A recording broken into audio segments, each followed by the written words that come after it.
What I got from that is he's a hater. You don't know me as a person. Let's say you don't like me. Like, you don't know me. Like, you feel me? And I don't give a fuck. Him. If everybody including Will, I mean, Will. Fuck. Same question for you. You're a proud father. There are clear stages in boxing, and Terence "Bud" Crawford clearly showed everyone exactly where he belongs. During a recent live interview, Crawford did not tease Gervonta "Tank" Davis at all. He aimed straight at him. What started as an easy conversation quickly became a firm challenge as Crawford openly discussed Tank's recent fights, his public image, and the way fans see him. He also questioned how genuine Tank's latest win truly was, and made his opinion clear to everyone watching the moment unfold live. I was a meat lover. He came in, he was like, oh, this guy, you a meat lover. But Tank would never even think about hesitating to come up to 154. All right, what about 47, though? Yes, if he get to pick his opponent. If Tank get to pick his opponent, he would do it. But Tank would never come from 35 to 54. Y'all got into it on social media around that time. Y'all was doing the back and forth shit. Is that just you being competitive, like when that happens, or is it like... I just really don't like that dude. You know? Why though? Cause I just don't like him. Like, I really don't like him. I don't like. Just not your cup of tea. That's just not your. Yeah, I don't like nothing about him. No, I don't like nothing about him. I just felt like, you know, he just one of these little arrogant little dudes that's, you know, using what he got to shield him. You know, like, he got a lot of security guards around him, and he know, you know what I mean, he in the limelight and stuff like that, but in certain situations he wouldn't be acting like that. Do you like him as a fighter though? Yeah, he's a damn good fighter. Yeah. You know what I mean? I respect him as a fighter. Yeah. You know, he definitely got skills, he got power, he got tremendous boxing ability, but like his core personality and his ways, It was not simple talk about one fight. This was a direct statement. Crawford made his stance very clear. He notices all the attention. He hears all the compliments, and he does not accept any of it. Tank has avoided serious challenges for a very long time, and now Crawford has created tension throughout the whole lightweight division. If anyone believed the problems between them were over, they were mistaken. What Crawford said, what he implied, and how he delivered it fully changed the mood inside the room today.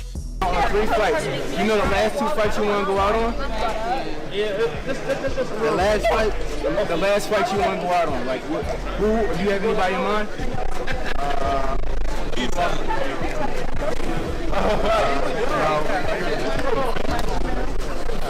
No, I'm saying, no, I don't have my name right now.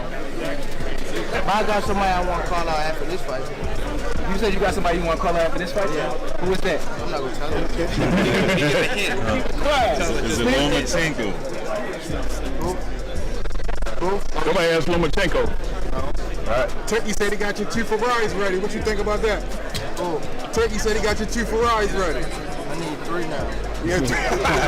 Steven Espinoza said Shakur turned down a 1-fight deal to fight you because he wanted a multi-fight deal. What's your thoughts on that? He's not worth it. He's not worth it. He's not even worth it.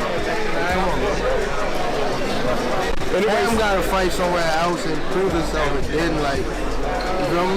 You know how they got UFC and like the underground shit? He got to fight on the underground shit and then get that. We got to go to the G League. The first surprise happened when the host casually mentioned Tank's past remark saying Crawford needs money. The reaction on Crawford's face was instant as he looked genuinely confused. Crawford then answered honestly, saying everyone needs money and no one steps into the ring for free. That moment was not really focused on money at all.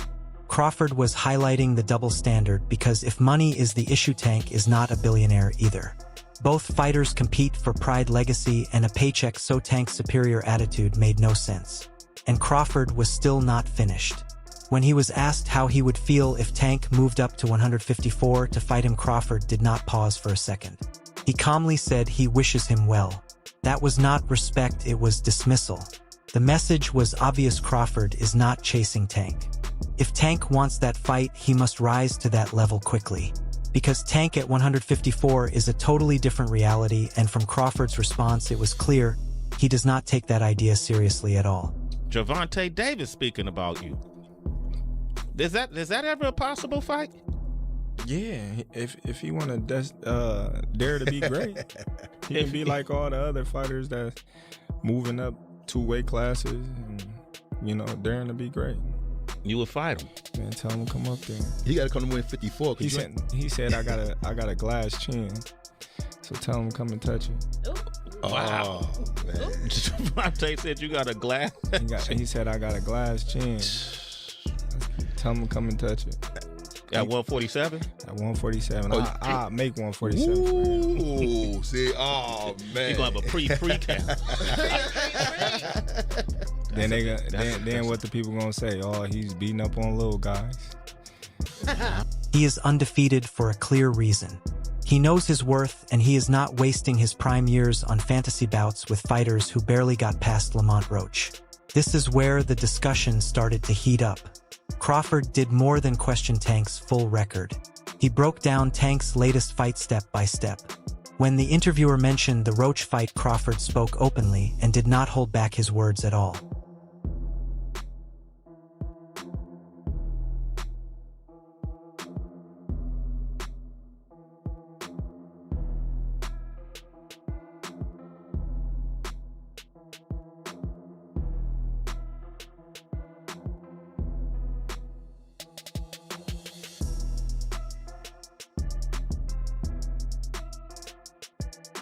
He pointed out the moment when Tank went down to a knee which should have been counted as a knockdown and asked why it was overlooked.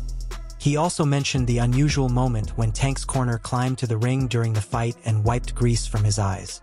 That was not only strange, it clearly broke rules. Crawford made sure the audience understood this. He then quietly questioned the referee by noting how Steve Willis started a count and then suddenly stopped as if a signal came from somewhere unseen backstage. Did not soften his words at all. He stated that without that incident, Tank would never have taken the win. From his perspective, Lamont Roach had done enough to earn the decision. That is not something fans often hear from another elite-level fighter. Yet it proves how direct Crawford truly is. He is not playing any games. He is not concerned with popularity at all. He is simply speaking his truth. He explained that Tank entered too confident, did not respect Roach as a threat, and nearly lost. Gervonta Davis would smoothly beat Lamont Roach as if it were another payday, ending in a fast knockout and bright celebration. Yet Lamont flipped the entire narrative.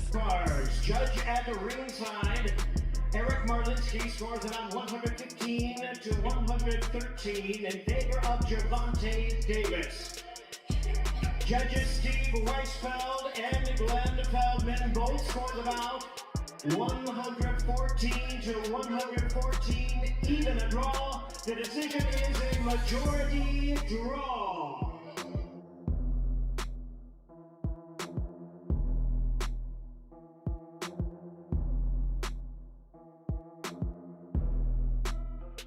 From the opening bell, Lamont stepped forward, aggressive, sharp, and totally fearless. The opponent, seen as a simple warm-up, instead gave Tank one of the toughest nights of his career. Then came the 9th round, the instant that left everyone holding their breath as Tank went down after a clean right hand and body sequence. That was not a slip or stumble. That was a clear moment of weakness, and it plainly looked like a real knockdown to every viewer watching live unfold.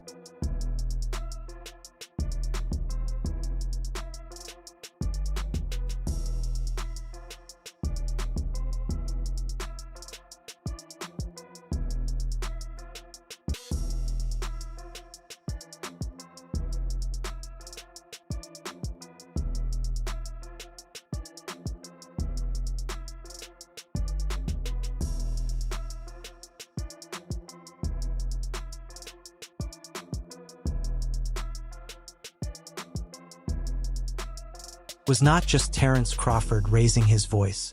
Major figures in boxing such as Eddie Hearn and Oscar de la Hoya shared their views online, saying the same thing. It was clearly a knockdown with no room for debate. How is this not a knockdown? Tank Davis was just exposed, man. What is going on in the sport of boxing, man? KDB Sports and Entertainment. I wasn't relying on that. I was relying on what I was doing in there. I think I was taking control. I think I was landing more shots. I think I was landing more power shots. And I thought I was doing my thing. So I'm not really that frustrated. The official allowing that incident to pass totally shifted the rhythm of the bout. Truthfully, it might be what preserved Tank's perfect unbeaten record. It was a great fight. It was a close fight. Depending on what they do with that decision of taking the knee, depending if the commission reverses the decision, or I think a draw was meant to be. So I like the draw. No, if you take the knee, man, if you take a knee in the 90s or in 2000, you're taking a point out. That's the bottom line. You're taking a point out. I don't know what happened with the referee. Maybe he was a little starstruck. Maybe he was a little, because he loves Tank. He loves New York. He loves the big lights. The referee with the eyes, he's like, a point should be deducted if you take a knee. It's a fact. It's in the rule book, right? The fact that they didn't take it away, then that's where the controversy is, right? It's not did Gervonta get hit? Was he dazed? Who knows? Only he knows. But what I saw, when you take a knee, that's an automatic point. That's just the rule. This is not basketball. This is not, this is not basketball where, wait, hold on, my ankle hurts. Hold on, let me take a timeout. You don't take timeouts in boxing. It just doesn't happen. Whether he had something in his eye or not, you have to fight. There's 3 minutes to fight. So if you take a knee, if you go to your corner, the rules are the rules. And I don't know what New York is gonna settle on, but the rules are the rules. That night, I haven't watched the full fight. One thing that's kind of baffling is that it wasn't a knockdown. Look, he wasn't hurt. There's no doubt about that. But if you take a knee in the fight and you touch down, whilst punches are being thrown, it has to be a knockdown. I've heard some people saying, that, he should be... Here is the turn. Tank and Roach share roots going back to their amateur years from the same DMV region. That meant real history existed between them. Perhaps Tank felt he already understood Roach completely. No. And I ain't shitting on him or nothing like that. He can punch. But Jonathan Okendo, he's from Puerto Rico. Bro, he got bricks in his hands, bro. I lie to you not. He punch hard. I ain't gonna lie. All right, everyone. Stay tuned for the latest in boxing news, highlights, events, and stories. Subscribe to Knockout today and turn on notifications so you never miss an update. Be sure to watch our other videos too. Until next time, take care and stay safe.